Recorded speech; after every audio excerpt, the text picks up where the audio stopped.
Hello friends, ഇന്ന് നമ്മൾ ration കടയിൽ നിന്ന് വാങ്ങിയിട്ടുള്ള നുറുക്ക് ഗോതമ്പ് വെച്ചിട്ട് ഉണ്ടാക്കിയെടുക്കാവുന്ന നല്ല അടിപൊളി പുട്ടിൻ്റെ റെസിപ്പിയാണ് കാണിക്കാൻ പോകുന്നത്. അപ്പോൾ അതെങ്ങനെയാണെന്ന് നോക്കിയാലോ. അതിനായിട്ട് ഞാനിവിടെ 1 കപ്പ് നുറുക്ക് ഗോതമ്പ് എടുത്തിട്ടുണ്ട്. അപ്പോൾ ഇത് നമുക്ക് റേഷൻ കടയിൽ നിന്ന് കിട്ടിയത് മാത്രമല്ല കേട്ടോ, അല്ലാതെ വാങ്ങിച്ചതായാലും ഏതായാലും കുഴപ്പമില്ല. ഞാനിപ്പോൾ എടുത്തിട്ടുള്ളത് റേഷൻ കടയിലെ കിറ്റിൽ നിന്ന് കിട്ടിയിട്ടുള്ള നുറുക്ക് ഗോതമ്പാണ്. ആ നുറുക്ക് ഗോതമ്പ് ആദ്യം തന്നെ ഒരു മിക്സിയുടെ ജാറിലേക്ക് ഇട്ട് കൊടുക്കുക. എന്നിട്ട് ജസ്റ്റ് ഒത്തിരി പൊടിക്കരുത്, ജസ്റ്റ് ഒന്ന് ക്രഷ് ചെയ്തെടുക്കാം. ഒന്നോ രണ്ടോ പ്രാവശ്യം ഒന്ന് അടിച്ചെടുക്കാം. അപ്പോൾ ഇതുപോലെ നമ്മൾ നുറുക്ക് ഗോതമ്പ് ഒന്ന് മിക്സിയിലിട്ട് അടിച്ചെടുത്തിട്ടുണ്ട്. അപ്പോൾ കണ്ടില്ലേ, ഒത്തിരി നൈസ് പൊടിയൊന്നുമല്ല, ചെറുതായി ഒന്ന് അടിച്ചെടുത്തിട്ടേ ഉള്ളൂ. കണ്ടില്ലേ, ഈ രീതിയിൽ വേണം നമ്മളിതൊന്ന് അടിച്ചെടുക്കാം. ഒത്തിരി നൈസായി പോകരുത് കേട്ടോ, പൊടിയാക്കി എടുക്കരുത്. ഈ രീതിയിലൊന്ന് മിക്സിയിലിട്ട് ഒന്ന് അടിച്ചെടുക്കുക. അതിനുശേഷം ആ നുറുക്ക് ഗോതമ്പ് നമുക്കൊരു പാത്രത്തിലോട്ട് ഇട്ട് കൊടുക്കാം.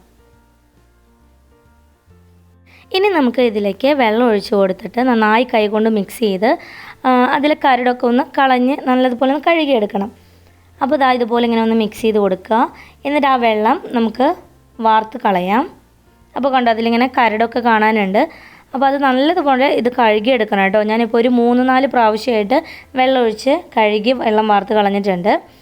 അപ്പോൾ 3 പ്രാവശ്യമെങ്കിലും എന്തായാലും ഇത് കഴുകിയെടുക്കണം. അപ്പോൾ നല്ല വൃത്തിയായി നല്ലതുപോലെ കഴുകി എടുത്തിട്ടുള്ള ഈ നുറുക്ക് ഗോതമ്പിലേക്ക് നമുക്കിനി ഇത് കുതിർത്ത് വെക്കണം. ഒരു 20 മിനിറ്റാണ് ഞാൻ കുതിർത്ത് വെക്കുന്നത്. അപ്പോൾ നമ്മൾ സാധാ വെള്ളത്തിലല്ല, കുറച്ച് ചൂടുള്ള വെള്ളം ഒഴിച്ചിട്ടാണ് ഈ നുറുക്ക് ഗോതമ്പ് കുതിരാനായിട്ട് വെക്കുന്നത്. കാരണം ചൂടുള്ള വെള്ളം ഒഴിച്ചു കൊടുക്കുമ്പോൾ അതിൻ്റെ പശിമയൊക്കെ ഒന്ന് കുറയാൻ വേണ്ടിയിട്ടാണ് നമ്മൾ ചൂടുവെള്ളം ഒഴിച്ചു കൊടുക്കുന്നത് കേട്ടോ.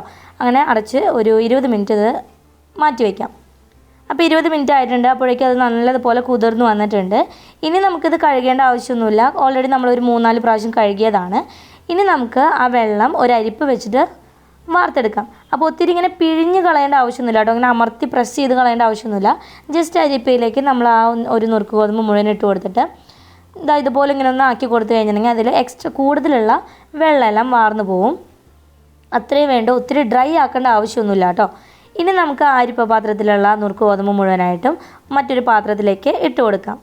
അപ്പോൾ ഇത് അത്യാവശ്യം നല്ല നനവുണ്ട്, എന്നാൽ ഒത്തിരി വെള്ളമായിട്ടല്ല ഇരിക്കുന്നത്. അപ്പോൾ ഈ ഒരു പാകത്തിലാണ് നമ്മുടെ നുറുക്ക് ഗോതമ്പ് കുതിർത്തെടുക്കേണ്ടത്. ഇനി ഇതിലേക്ക് നമ്മൾ ചേർത്ത് കൊടുക്കുന്നത് നല്ല ഒരു രുചിക്ക് കിട്ടാനായിട്ട് നാളികേരമാണ്. അപ്പോൾ നാളികേരം നിങ്ങൾ എടുക്കുമ്പോൾ ചില നാളികേരങ്ങൾ നമുക്ക് ടേസ്റ്റ് നോക്കുമ്പോൾ അറിയാം അതിങ്ങനെ ഭയങ്കര എന്താ പറയുക, അങ്ങനെ ഡ്രൈ ആയ പോലെ ആയിരിക്കും ഇരിക്കുന്നുണ്ടാവുക. ഒരു ചെറിയ ഇളം മധുരമുള്ള നാളികേരമുണ്ട്. ആ ചെറിയ ഒരു മധുരത്തോട് കൂടിയിട്ടുള്ള നല്ല നാളികേരം വേണം ചേർത്ത് കൊടുക്കാനായിട്ട്. അത് ഏത് പുട്ടുണ്ടാക്കുകയാണെങ്കിലും അങ്ങനെ ഒത്തിരി മൂക്കാത്ത നാളികേരം ചേർത്ത് കൊടുക്കുകയാണെങ്കിൽ ഒന്നുകൂടി ടേസ്റ്റാണ് കേട്ടോ. അപ്പോൾ ഞാൻ കുറച്ച് മൂപ്പ് കുറഞ്ഞിട്ടുള്ള നാളികേരമാണ് ഇതിലേക്ക് ചേർത്തിട്ട് കൊടുത്തിട്ടുള്ളത്. ഒത്തിരി ഒന്നും വേണ്ട, കുറച്ച് നാളികേരം ചേർത്ത് കൊടുക്കുക.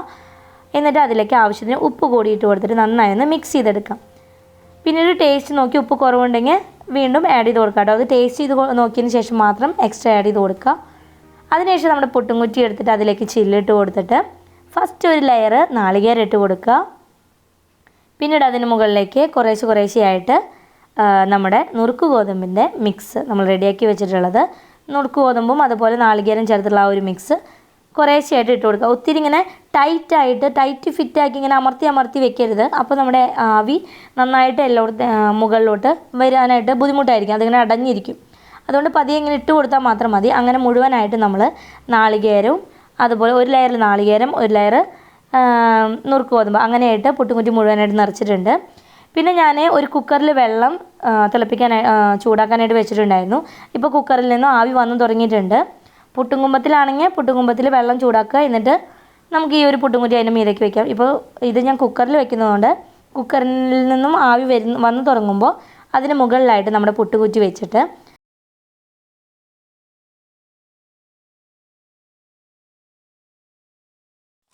3 മിനിറ്റോളം 2-3 മിനിറ്റ് നമ്മൾ ഹൈ ഫ്ലെയിമിൽ വേണം വെക്കാനായിട്ട്.